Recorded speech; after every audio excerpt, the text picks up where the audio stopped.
Hi, I'm glad to see you showed up. Maybe it's just me, but a lot of the people that I talk to often feel like there's no point to, all this. No point in life, and by extension, no point in living in some instances. And hey, maybe you feel like that too. I know that I did for a long time, and to be completely honest, I still do here and there. I felt like this most of my life actually, and only recently started recovering from this. But why do so many people feel like this? Or rather, is it normal to feel like that? In my opinion, yes. If we look at the world around us, it often seems like our entire lives are filled with hardships like death, destruction, and war. Up until very recently, we had a full-blown pandemic on our hands, during which a war erupted between Ukraine and Russia. To top it all off, big corporations are killing our planet right in front of our eyes at a frightening pace, and have been doing so for as long as I'm alive. At the same time, poverty is not only on the rise as the media claims, but really the norm for most people my age looking to find their feet in such a hostile world. Most of us know we will never own a house like the generations that came before us, due to the sheer cost of land in most major cities and in general around the globe. And our governments? The supposed servants to the people? Well, let's just say they have more in common with two toddlers hurling toys at one another than awe-inspiring leaders we can look up to. All this begs the question, what effect does this have on us? The generation growing into adulthood during such tumultuous times? Well, political ideologies and certain brands and or types of clothing as well as other consumer goods are often ways people define themselves in a world that robbed us of our individuality and replaced it with cliches we see on TV. I'm guilty of this myself. I mean, look at me or my channel. I'm a socialist who dresses like Shaggy from Scooby-Doo in hopes of giving off a chill stoner vibes, but no, not in a depressed and trashy way, but rather a wholesome and caring way that won't judge you for the choices that you make in life. But none of that really has any substance to it. I'm far more complex than that, and so are you. The truth is, I will judge you if I disagree with you, but only my girlfriend will hear me when I shit on your whack fit. Jokes aside, all this begs the question, why do we do this? It is my belief that obsessing over these superficial expressions of our character is merely us trying to prove to ourselves that we are special or even unique, if you will. We try to find a sense of self-actualization in them, all in a desperate attempt to distract us from the suffering that we endure in our day-to-day lives. But does this really work? To an extent, sure, but it's a very shallow fix. Deep down, we still feel empty, we still feel lost, we still feel like a failure, and we still feel like there's no point to any of the suffering we so desperately try to escape.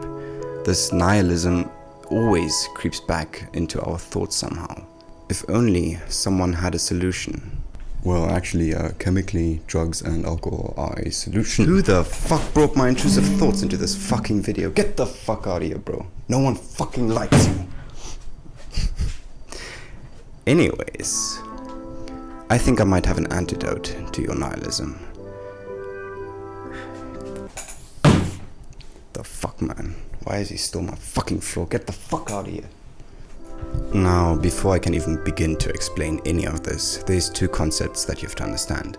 The first is passive nihilism. This is what everyone's favorite philosopher with mommy issues, Friedrich Nietzsche, calls the state of mind I described earlier. According to Nietzsche, passive nihilists are those that see nihilism as the end of a long road, a final destination of sorts. To a passive nihilist, there is no more meaning.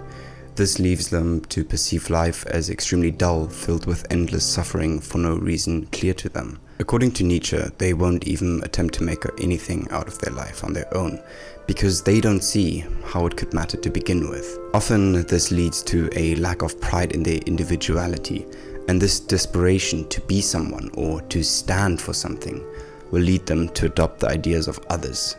This will usually manifest itself by joining a mass movement like a political ideology and or a party. To quote the man himself for a moment, for the first time they belong to something, to a cause, good or bad as it may be, but something of any rate which transcends their narrow personal interest and opens up a world in which each has his part to play and all can pull together. The second term is active nihilism, of course, also coined by Nietzsche. The term describes individuals who also experience the same despair we already discussed at great lengths throughout this video, but don't succumb to it by blindly adopting a cause to throw themselves at in order to soothe their fears. Instead, the active nihilist consciously charges forward in an effort to destroy all things that previously gave meaning to their life. After deconstructing all former beliefs and denouncing their former attachments that once dictated their life, the active nihilist now stands alone, truly independent and free-spirited. From here, the active nihilist can create their own meaning instead of having it imposed upon them by an authority. Or, as Nietzsche said, nihilism reaches its maximum strength as a violent force of destruction, as active nihilism. He would later follow this up with, "A new pride my ego taught me, and I teach to young men, no longer bury one's head in the sand of heavenly things, but to bear it freely, an earthy head, which creates meaning for the earth." As you might have already guessed, meaning is obviously the antidote to both forms of nihilism we've discussed today. But meaning can be difficult to pin down, so let's focus on that for a minute or two. Life for every individual that walks this earth is filled with heartbreak, sickness, the death of loved ones, and eventually death. That doesn't mean we don't experience happiness too, but these moments are much more rare and often very short-lived. As a result, we hold on to them and relive them over and over again in our heads, especially when things get a little rough. On one hand, reliving these short but intense moments of happiness can give us courage and even serve as a reminder that not all is bad after all. But if we constantly relive only the good memories, we eventually adopt the belief that the past was far better, and we start to think about how much we miss the good old days. Okay, boomer. Eventually, this constant reminder of good times that used to be makes us detest the present. And it's this pessimism that will then lead to nihilism, if we start to question why we continue to suffer only to die at some point, having never lived to begin with. If any of these things throughout the video have described your current outlook on the world, then you need what Nietzsche calls an escape. To quote him again, as an escape remains to pass sentence on this whole world of becoming as a deception, and to invent a new world beyond it, a true world. Now, I know this sounds like I'm trying to tell you to pick up a belief system of sorts like Christianity, and to be honest, maybe Nietzsche wanted to do just that. I doubt it, he wrote a book called The Antichrist after all, but maybe. But I don't. If you have a faith to fall back on, great, go do that, I guess. But for my fellow cynics, I want to elaborate on what I think Nietzsche really means to tell us. To invent a new world does not necessarily mean that this has to be a different planet or even a different plane of existence to this one. Rather, think of the world after you're dead and how you would want to impact it. Specifically, I want you to ask yourself this question. When I'm 6 foot under, cold and the bugs are under my skin, and people that I care about think of me, what do I want them to remember me for? For some of you, the answer might be, I want to be remembered for the wealth that I secured for them. Others might say, I want them to remember how I made them laugh. And others yet again would say, I want them to remember me by looking at my art. For me personally, the answer is, well, this. YouTube. I want my children or, loved ones to watch my videos one day after I'm gone, and I want them to read the comments, and I want them to see just how much joy my life's work brought so many people. In short, I want to be remembered as an entertainer.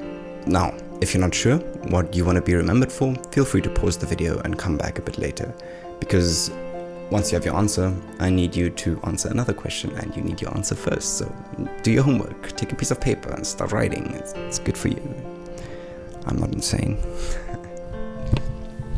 The following question I want you to ask yourself is, how can you turn this dream into a reality? For me, it's writing the script, and then, what I'm doing right now, recording, eventually editing, and then uploading my work in the hopes that people like it, and cry if they don't. And then do it all again, in the hopes of making people proud long after I'm dead. Now, this process, just like the answers, looks very different for everyone, but the result is still the same. Purpose. It doesn't matter if your dream is unrealistic. I mean, YouTube, hey? If you continue to believe in it, and that you're getting a little closer to that dream every single day of your life, then you have yourself a foolproof antidote. And now, because I detest, and I really mean detest, most self-help gurus, I don't want to have this video be that. I'll be straight up with you and tell you that this still brings its fair share of, questionable moods here and there. And it won't erase any of the previous pain or suffering that you endure that comes with day-to-day life. But now, for the first time, I at least, and maybe you too, have a reason to undo it. So yeah, that's all. I hope you could learn something today, and remember, you're the only one that can invent this new world, this true world, as Nietzsche would call it. It's your life, and you can choose to give it whatever purpose you would like. Be the active nihilist, and don't let any authority choose your life for you. That being said, comment, like, subscribe, please. I love you. I'll give you a hug. Until next time, cheers, stay safe, I believe in you. Mwah.